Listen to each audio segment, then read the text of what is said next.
clarté dans la définition des responsabilités. Mais même les termes. Dire ce que l'on croit être la nature d'un comportement politique, ça fait partie du débat politique. Vous savez, malheureusement, les partis politiques ne font plus de politique. Et je pense que les Français veulent de la clarté, de la responsabilité. Cliver. Si, pas cliver, marquer la responsabilité. Si en France, le Rassemblement national ne cesse de progresser, c'est parce qu'on n'est plus capable de nommer, de dire ce qui se passe. Et le résultat, les Français, dans la confusion, aspirent à plus de clarté. Et le résultat, nous avançons vers un régime de plus en plus autoritaire, risquant de sombrer dans l'autoritarisme.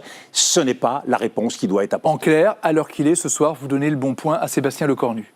Mais je pense que Sébastien Lecornu a raison de nommer, d'abord parce qu'il aspire à continuer vous à gouverner. Vous donnez le bon point en général, à la fois sur le 49.3 et sur la façon... Mais je crois que Sébastien Lecornu doit assumer ses responsabilités. Il ne peut pas rester dans l'ambiguïté en permanence. À un moment donné, il faut que chacun regarde ce qui se passe et en tire des conclusions. Alors chacun joue son rôle. La France Insoumise, le Rassemblement national annonce à l'instant des dépôts de motions de censure. Ils sont dans leur rôle aussi.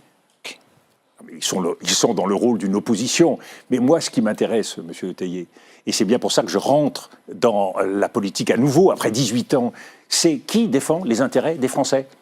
Quel est l'intérêt général de la France ? Moi, je me moque de savoir si telle opposition pense ceci ou pense cela. Est-ce que c'est bon pour la France ? C'est la seule question que nous devons nous poser.